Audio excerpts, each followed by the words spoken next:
Hello, Cancer Warriors. Welcome to Power Pantaloons podcast. My name is Tonya.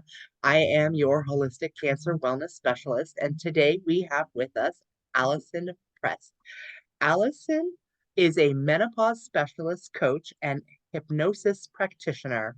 She is the founder of Soulful Flow Transformational Life Coaching and Hypnosis Practice.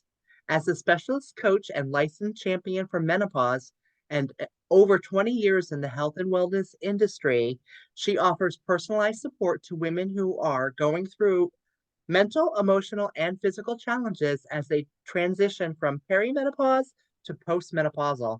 And let me tell you, that's a beast, right? Because I had the lovely, lovely pleasure of that at the age of 38.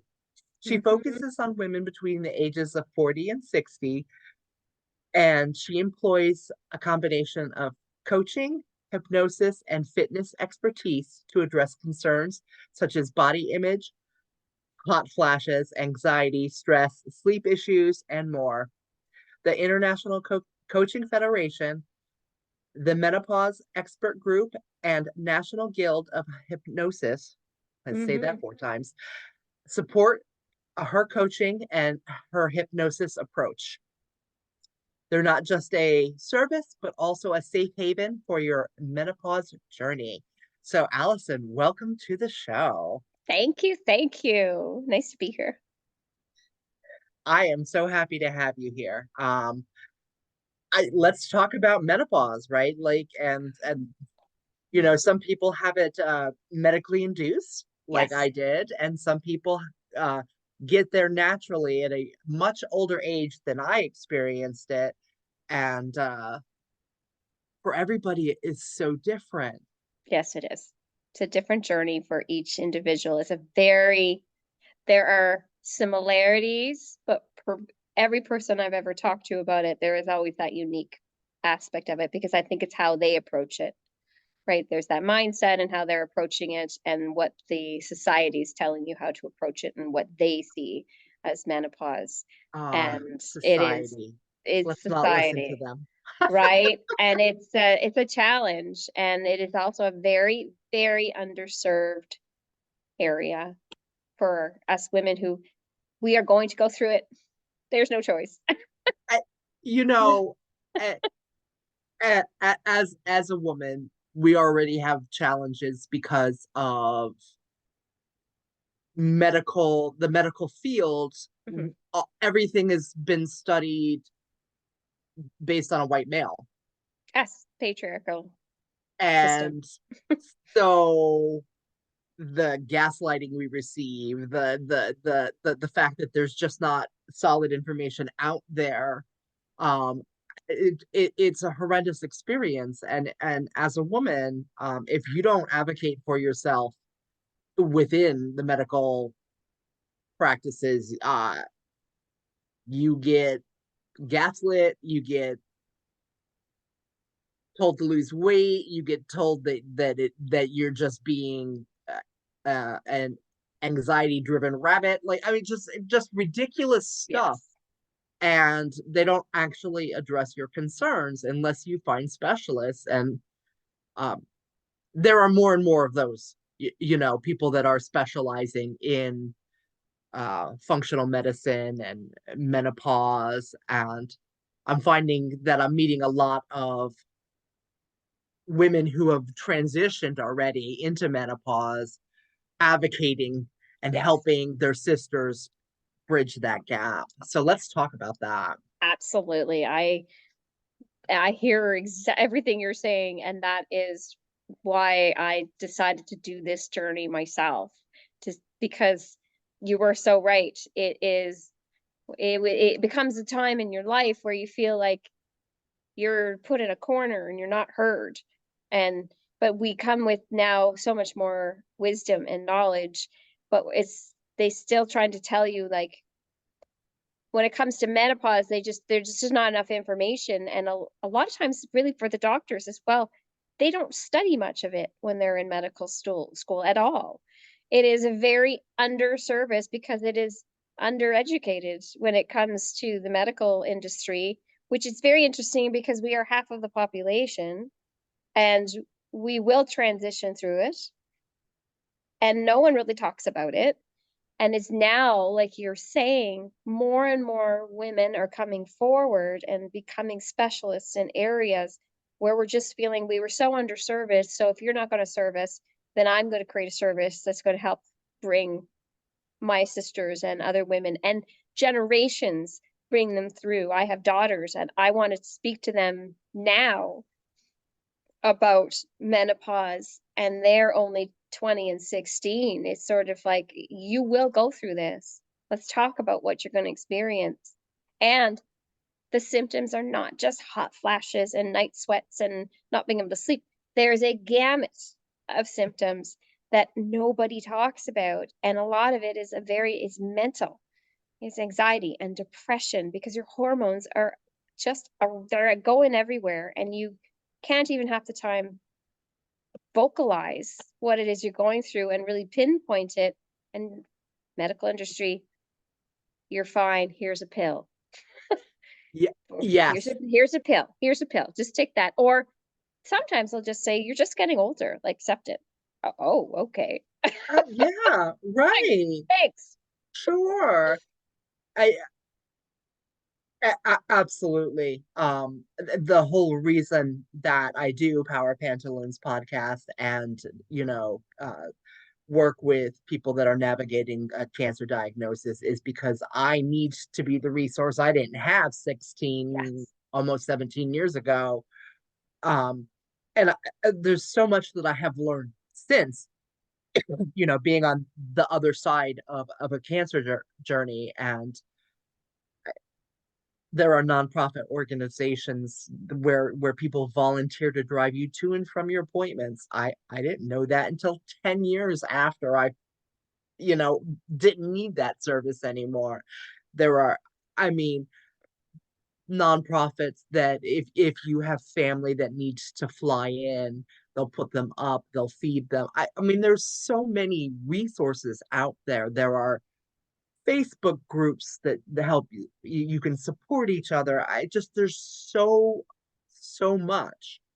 And I love that the matriarchy is starting to really rebuild after all of the once you hit a certain age, you no longer care what people think Mm-hmm. about whatever, anything and everything, right? And your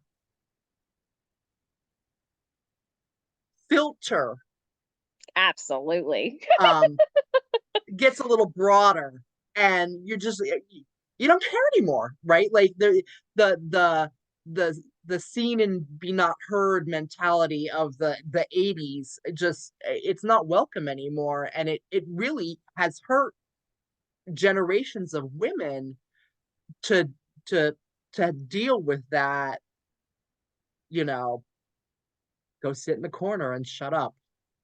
Yes, and the wonders and the beauty to me of menopause and going through from perimenopause into postmenopause is that our estrogen hormone, which is one of many hormones that we're dealing with, but as it lowers, it becomes very obvious for us that it's funny, it's like correlated. As it lowers, the mouthier I get, the less filter I have, the more I'm standing up Interesting. for myself and and saying to people, no, this is an issue, it's a problem. I need help. And if you cannot give me help, then I will create the help for others. And that is what I and someone like yourself. So, and that's a going through what you went through and having a medically, chemically induced menopause. I mean, at such a young age, considering naturally it usually starts about 45 and you're ending around 55, right? Like there's that, but to be thrusted into it and not knowing what it is that's going on. Again, I support that as well because menopause is menopause no matter what age you're going through. So if you're medically been put into menopause, you are in turmoil, and usually you're already in turmoil because there's a reason why they've put you into that state, and it's usually a cancer. And so you're already dealing with that. the last thing you need is now to try to search information on menopause and what it is I'm going through. So I want to be that light that says, "Hey, I got you. Let's go through that piece." I, I didn't. So for me, there was so much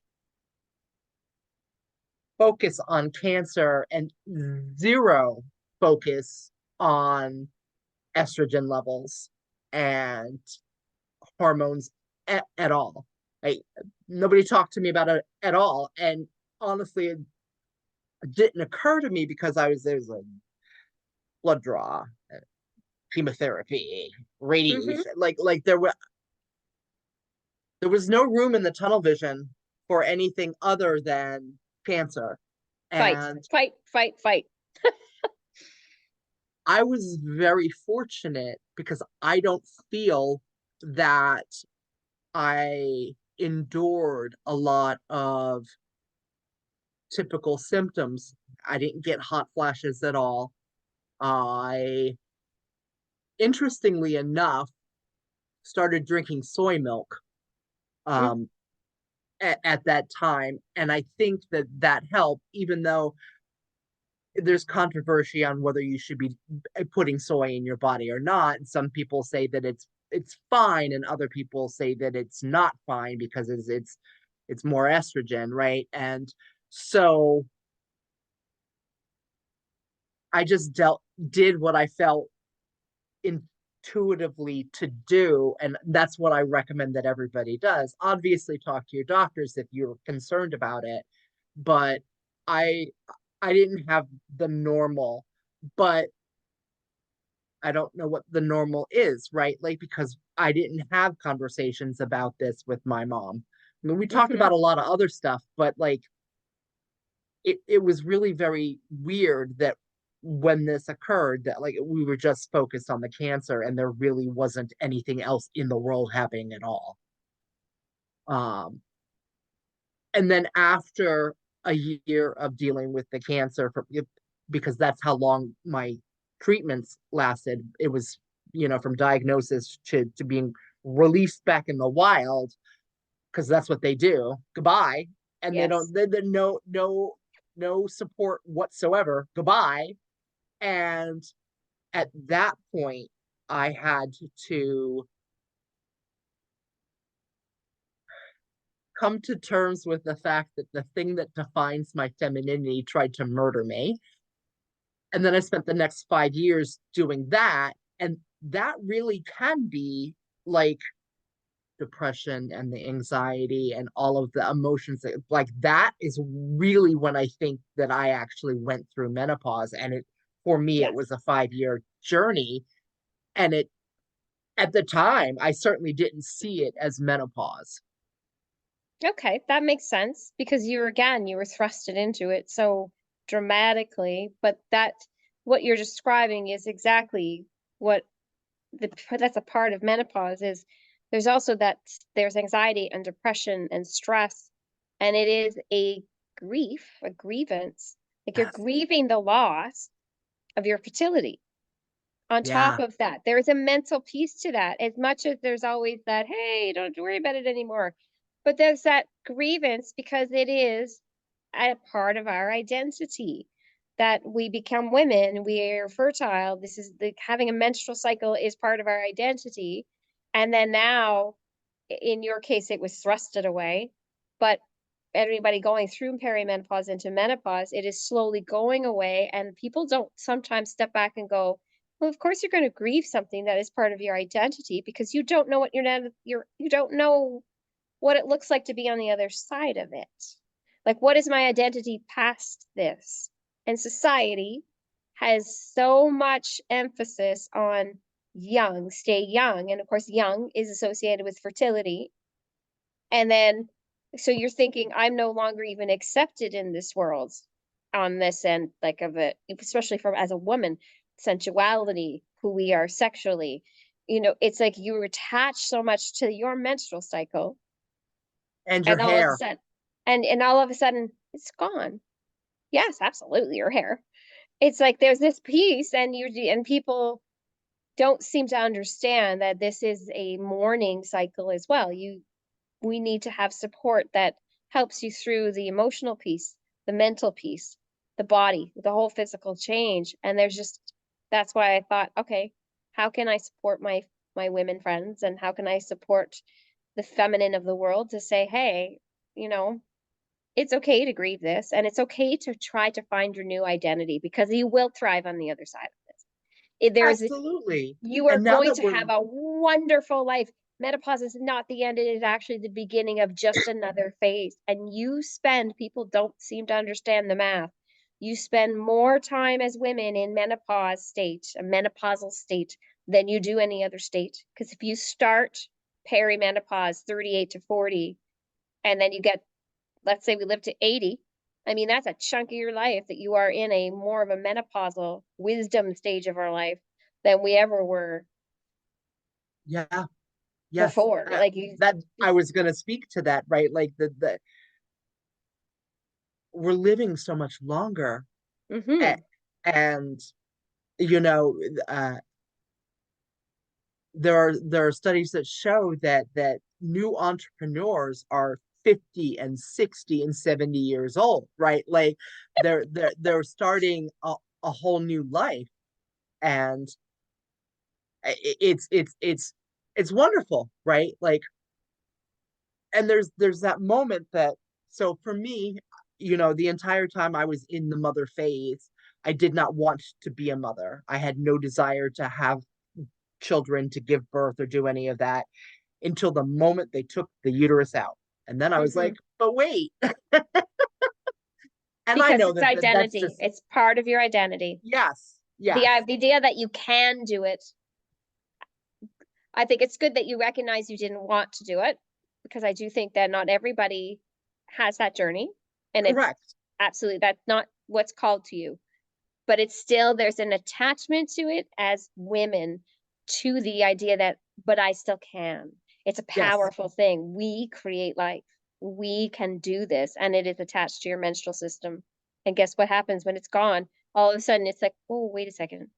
You just took something away from me, and I now have no choice. Like, Hmm. and now I have to think about, okay, what's my next identity now that I'm in my crone years, now that I'm in this stage of my life? What do I look like to the outside world? What do I have to offer them? And that's reinventing what I have to offer to them. What can I give to the world Yeah. now that I'm on this side of it? I cannot give them children anymore. I did that already, or I had the ability to do that already. Now, what is my gift to you? And giving women the voice and the space to figure that piece out and letting them do that and not just putting baby in the corner. Yes. Interestingly enough, a few days after my fifth cancerversary, I started dating a man with three kids, and now I have three children, right? Like, and had the privilege of adopting the youngest one a couple of years ago. So you never freaking know No. what life is going to give you. You have no idea. You just have to be open to the possibilities, right? Like, I never expected to have a family, especially after they took the uterus out, right? Like, we're done. Next, that's not going to happen. And I didn't know how much that I needed that, but I needed it at that time in my life. I would not have worked when I was 22 at Mm-hmm. all. Completely different person then. Cancer, the looking death in its face really makes you very grateful for every moment that you have, and it realigns your priorities like nothing else can. Absolutely. Absolutely. Because you've had the experience to know your time is limited and you don't know when they're going to pull your ticket. Yes. And when you get to experience that, it's sort of like that great Tim McGraw song that says, Live Like You Were Dying. I I love that cry song. every time I sing that song with him, every single time, because it really it's very impactful. Um, Absolutely. because I feel that every time it puts me back into that spot, right? Like, And it does redefine how you interact with people, how you interact with your day,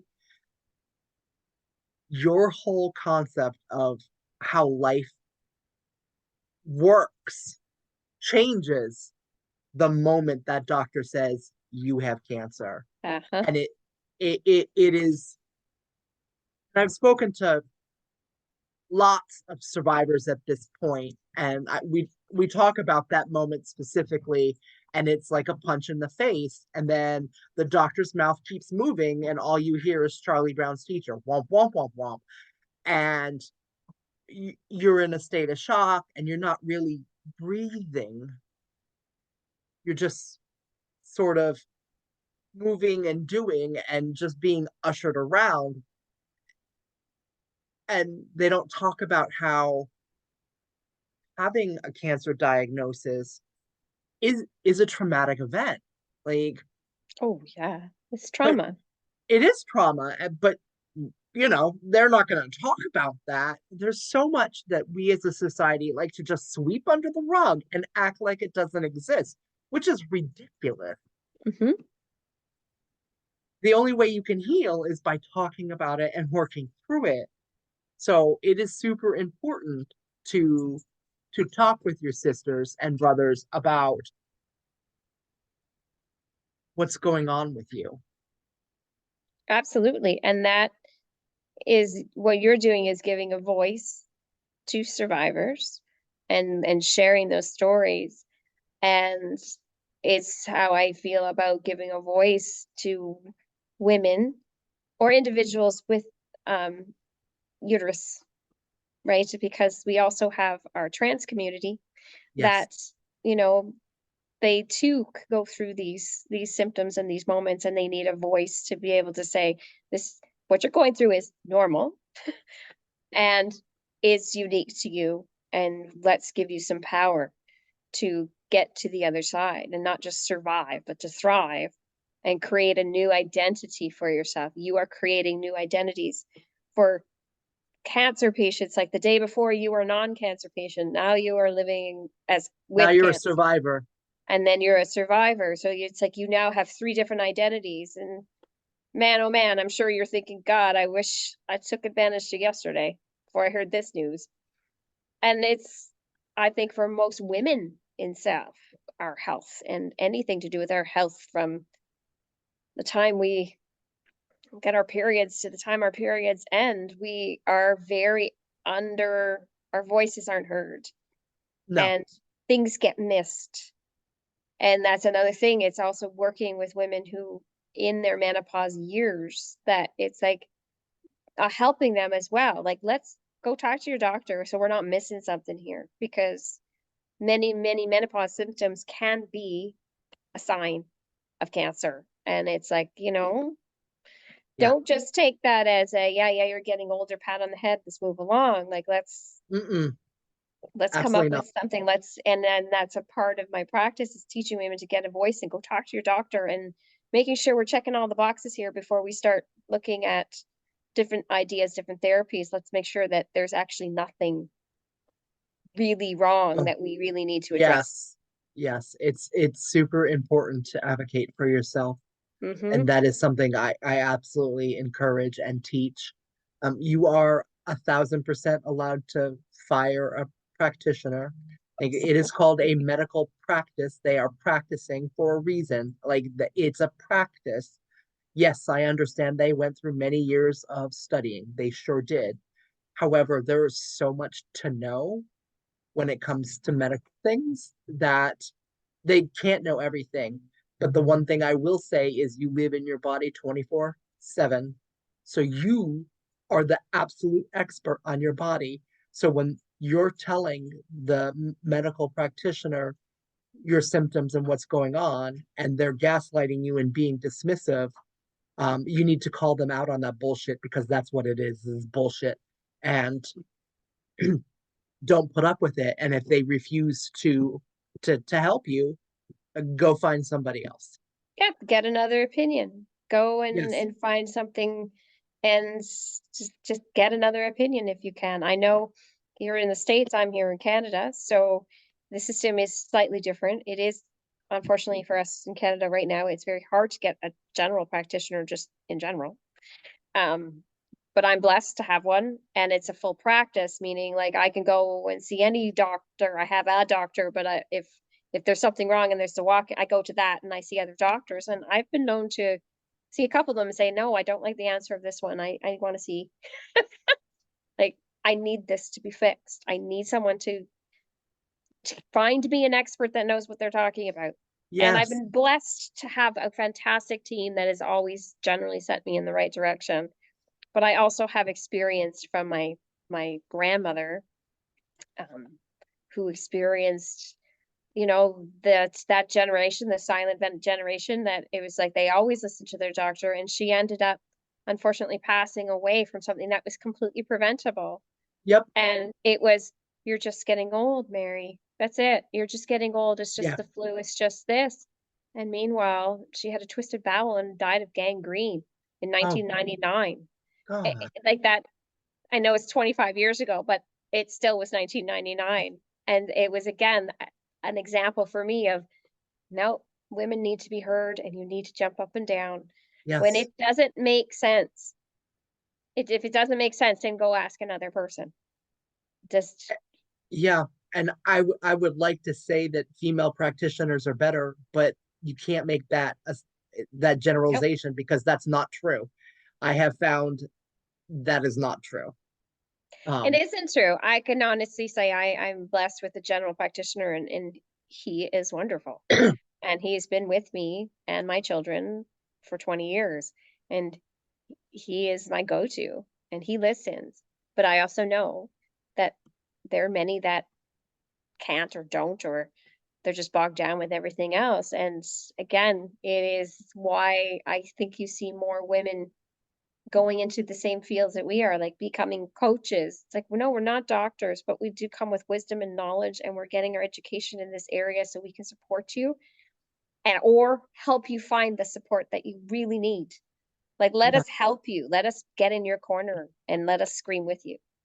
yes, as a society, we have lost a lot of the ritualization of a simpler life, right? Like there were, Hmm. you know, the sister of the red tent, right? Like there were ceremonies that celebrated. I mean, in Judaism, they still have the bar mitzvah and the bat mitzvah celebrating the transition into adulthood, right? Yeah. And then when you go through menopause, that there needs to be uh, like a crone ceremony. Oh, when that, and I know there are societies that do it, is, women's circles and things like that, but it is still so not necessarily highly looked upon, but it's like, can't this become a norm? Can't we have this bring it back to light again, that we celebrate there is a transition going in, Yeah, from mother, from maiden to mother, and then mother to crone. Like, why not? or from maiden to queen, Yeah. for those of us that did not feel the calling to be mother, and then from queen to crone, right? There, it's the natural stages. The natural stages that have been going on since we walked this earth, Yeah, and how it has over the years become less and less talked about. It was a different time before, where women, this is just, they would talk about it. And even there's a lot of cultures and societies now that they celebrate their elderly women. They celebrate the knowledge. They celebrate them in a very different way. They hold them at a different light. right. Like the matriarch of the family in a whole Hmm. bunch of different cultures. And when we started living as individual family units instead of the whole family unit. I mean, I know that there were definitely challenges with that, but we sort of lost that it takes a village to raise a Tonya kind of Hmm. feel, and all of the wisdom that was no longer directly accessible in your house, Yes. right? Nona or whatever you want to call her, right? Like and even the elder male, right? Like the the wisdom, just being on the planet that many rotations, you learn a thing or three, and Mm-hmm. nobody wants to hear you. It really, I would say, like in North America specifically, there's not as many multi-generational people living in the same home. And anybody that is generally people who are coming from other countries, other areas of the world, bringing that back, like bringing it with them. And I think it's very beautiful. And how they do that, it just seems to be the North American society that Yeah, it's like we want to kick the kids out. Like, go, we've done our job, out you go. Where I think now, as a person, I think, oh, well, there's something beautiful about the multi-generational home and the wise people that live under that roof that can help and bring those people up and teach from that crone space. yeah, And I would lovely to see if we could get more and more people to shift in that direction and give them a voice, or at least have communities or community centers creating these types of like areas where people could gather and share that knowledge. yeah. If it's not going And to be in the home, at least in the community. ritualize those events. Yes. Yeah, And it all starts with talking about it, though. It start talking about this phase of life and the beauty of it, and creating that space, creating knowledge and sharing it, and getting out there, talking on podcasts, getting things out there to say, like, let's keep talking about this, let's create this, because it is so important. And it will yes, be a generational ripple effect, because the more we talk about it, the more our generation talks to the following generation, they'll talk to theirs, and it'll eventually, us having these conversations to say, why are we not talking about this, won't be needed, because it'll just be so ingrained within that's within yeah. society, that this is just the norm. With the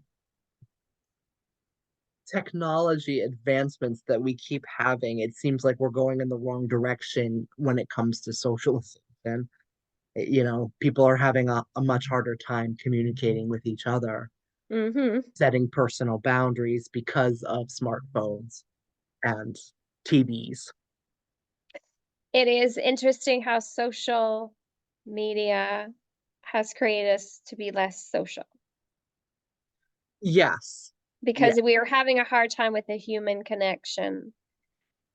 But there's also the beauty that it has managed to connect people like you and I, we would never have met.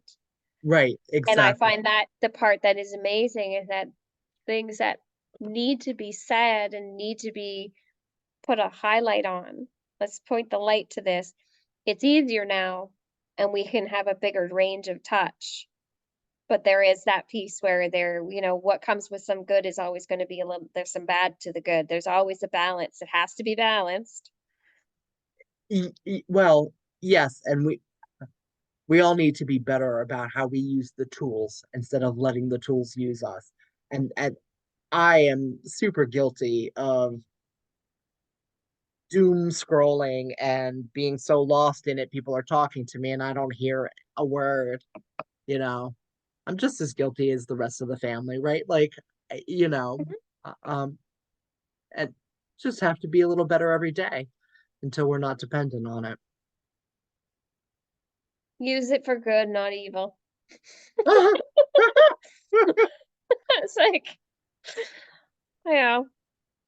try to stay on this side of it and keep doing what we're doing, and getting people talking about things and issues that need to be talked about. And once it's done, and hopefully people will hear and listen and get something from it, and but also learn to walk away and enjoy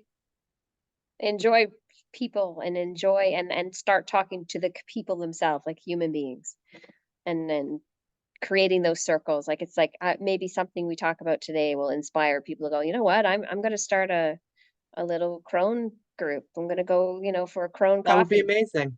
That would right? be Like, you know what, absolutely amazing. let's go out there and let's go to the local coffee shop, and let's gather all of our wise wisdom ladies, and let's start something and start talking about what it is we're going through and create our own little communities.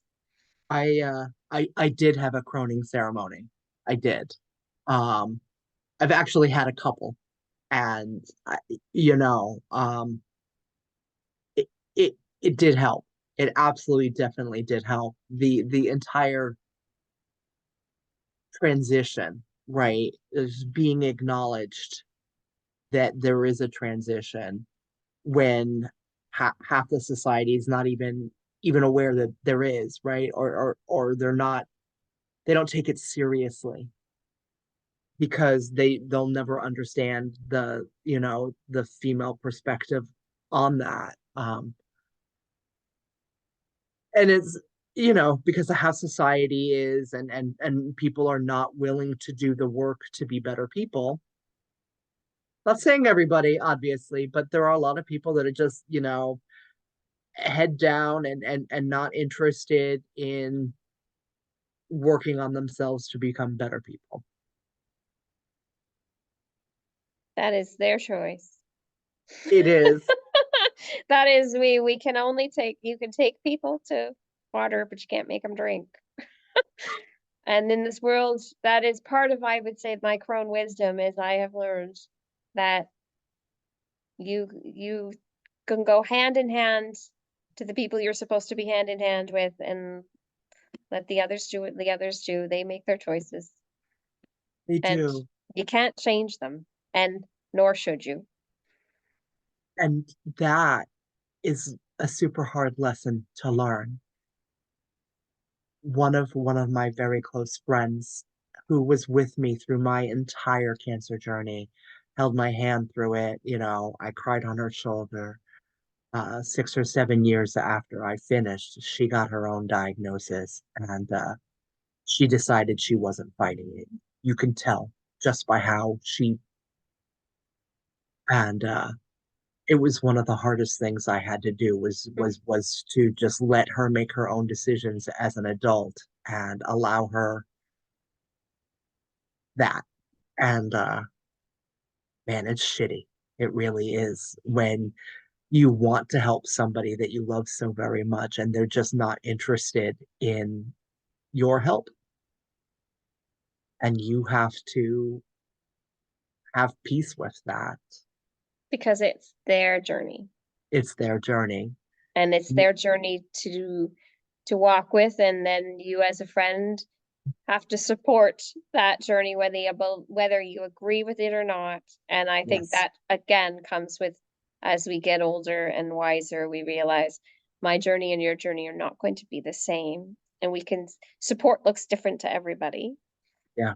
and that for her was her decision, and you sticking with her through that decision, as much as it probably just totally went against all your core values and screaming, you were there for the journey for her, and that I'm I sure she appreciated 100%. And I just, think so. again, as we get older, we learn, okay, all right, our journey is our journey, your journey is your journey. Let me hold your hand and stand beside you, and I'm not going to tell you what your journey is, but I'll be there to be there to walk with you. Yep. If you ask questions and you ask for advice, you're gonna get it. Yep, But is your right to at me and not do anything I tell you to absolutely. And also having the voice and the bravery to tell people, this is my choice, Yeah. and this is what I am doing, and I want you there. But I, at the same time, try not to convince me to go off this path, because this is the path I've decided on. And if you can Yeah. walk hand in hand with me, I would love it and appreciate it. Yeah. And that's why every journey, from cancer journeys to menopause journeys, all of it goes hand in hand, because this is your unique journey. Let me be your partner to help you walk through it. Get Yes. to the side where you're thriving, and let me just be that person for you. Let me hold the container as safety for you, because it's unique to you, and it's not my journey. Yes. I'm just there to be your space that's safe. Yeah. Yeah. Yeah. And it's super difficult to do. Oh, Absolutely. Allison, this has been absolutely amazing. So, how can my audience find you? Oh, well, I am, of course, on the socials. I will. So I- I'll make sure to put your links in the show yes, notes so that so they can I find am, you. yes, so you'll put that out there. So it's www.soulfulflow.ca. Um, and yeah, just put it on out there. And I work with women one-on-one, tailored individual coaching and hypnosis that works you through the different areas of menopause. So if you have need of menopause support in the areas, usually mind, body, and soul are the three pillars we attack, and we make it tailored and individualized. And yeah, just give me a shout, give me a holler. I am happy to work with anybody and am here for any woman who wants any even questions. Just Yeah, email me some questions and I'm happy just to answer those questions and help along the way. I'm just here to take in all the energy and be a lighthouse for those who need it. I love that your three pillars are also mind, body, spirit, soul, spirit. I think it's the same Yeah, thing because it's the those same are my thing. three pillars as well. Yeah, I help individuals navigate their cancer diagnosis with dignity and grace, with incorporating holistic alternative wellness modalities into what your oncologist is recommending. Like you should be doing both. That's my personal opinion. That's what I stand by. absolutely. There's like, it's just the same as I do with the idea of HRT, so human hormone replacement therapy. That is one piece that people can choose to do. But there are so many other things, and I bring in the Yes, holistic piece, like the the that helps Reiki, you the all the on other that stuff. journey. Yes, Absolutely. It's like let's work together on that piece. So your journey is a more complete journey versus yes, it just being one size fits all, do this and that's it. It's not how that works. correct. And I can be reached right here, Linktree/Power Pantaloons. Best name ever. Did I I tell you was so why it's excited called to tell Power? my friends. I was like, I'm going on Power Pantaloons. Did I explain why it's called Power Pantaloons to you? You did, and I loved it. And I love the name Pantaloons. Yes, pantaloons are my favorite thing. So for those that do not know, the reason why the show is called Power Pantaloons is because when I was going through my cancer journey, every day I visualized I was putting on a pair of Wonder Woman's underwear because Wonder Woman doesn't die. And that was the physical representation of me actively deciding to live every day. So, my final thoughts to everybody as we say goodbye is go make your appointments for your wellness checkups and do your self checks because one in every two people will have some kind of cancer before they die. And one in eight people, not eight women, but one in eight people will have some form of breast cancer before they die. So Hmm. go get your exams taken care of. Until next time, Cancer Warriors, we'll see you soon. Take care.